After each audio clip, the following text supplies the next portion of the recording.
欧美饮食真的健康吗？早年都说西方人只吃原生态的有机食品，没有浓油赤酱大火爆炒，清淡又健康。然而如今再看，就会发现这种说法其实真的很片面。欧美人饮食中一个非常明显的问题，那就是甜食。他们究竟有多爱吃糖呢？这里是知识天梯。欧美人的早餐其实不仅有我们印象中的火腿煎蛋，还有许多种类的含糖麦片、抹酱面包、加糖咖啡等等。尤其是抹在面包上的花生酱、巧克力酱，完全不是国内的甜度。去国外吃过的人都知道，那可都是一口就腻人的甜度。此外，在他们的快节奏的生活当中，根本不花费太多的时间来吃饭，所以早餐就需要这种简单快捷，并且能够快速补充体力和糖分的早餐。而点心等其他甜食就成为了他们最好的选择。其次是地理原因，我们都知道欧洲的畜牧业很发达，而农业并不发达，本身也没有天然糖类作物。甘蔗原本产自亚洲，只不过在大航海时代，是海外殖民发现了甘蔗这种糖类的作物。在此之前，欧美很难那么直接而大量的获得天然糖分，而后他们将甘蔗等很多的糖带回去，因此欧美人就尝到了甜的味道。由于数量有限，还将其视为一种奢侈品，所以能吃上甜食的就只有少数的贵族，象征着他们的一种身份和地位。后来以欧洲国家为首，开始在印度、澳大利亚、南美洲等殖民地大量种植甘蔗、榨糖，然后运回国内售卖。进而糖也逐渐的推广开来，糖的价格也没有那么高昂了，无论何种身份地位的人都能像贵族的人一样吃上糖了，所以吃糖就成为了一种潮流。外国人有多爱吃糖？他们的甜点甜度堪称恐怖。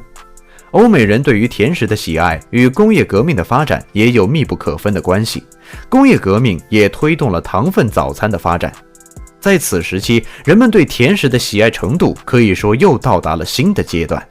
在工业的大力推动之下，1856年，纽约诞生了世界上最大最先进的炼糖厂，工人们可以24小时制糖。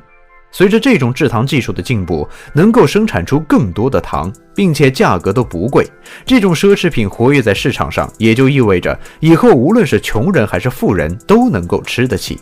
要知道，没有糖的时候，穷人只能吃黑面包，因为无论是搭配牛奶还是啤酒，对他们来说都负担不起。直到糖的出现，使他们在吃面包的时候不再难以下咽，这也是糖如此受欢迎的原因之一。不知为何，一直流传着我国不爱吃糖的说法。接下来，让我们一起看看我国对待甜食是怎样的一种态度呢？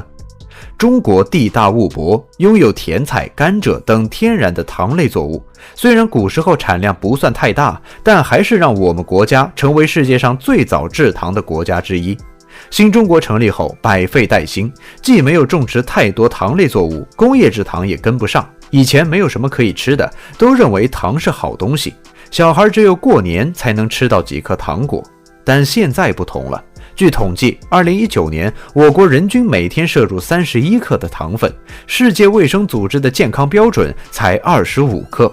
在改革开放初期，我国一年食糖的消费量大约是在500吨，现如今已经增长到1500吨。很明显可以看出，我们也喜欢吃糖，但是与欧美国家餐餐必备倒是小巫见大巫。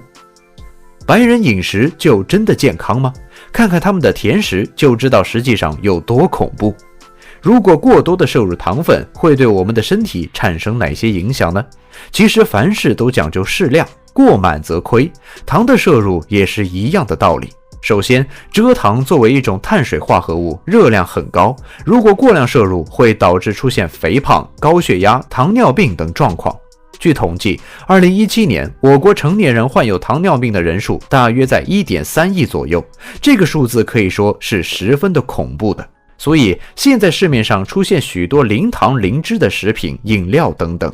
其次，对于许多儿童来说，摄入过多的糖会导致其食欲下降，因为糖分会增加饱腹感，还会影响儿童骨骼的发育，对于牙齿也没有益处，导致视力下降。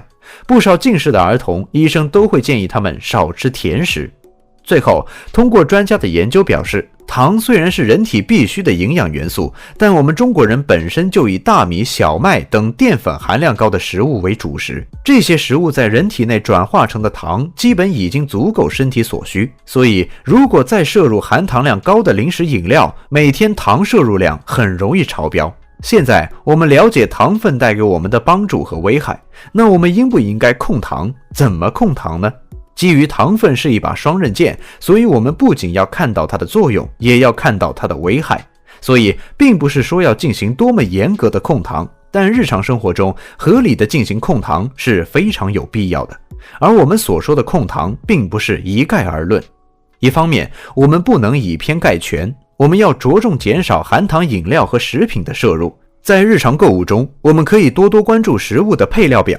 现在代糖的食品越来越多，它既能满足人们的口味上的需求，也能满足人们对于健康的追求。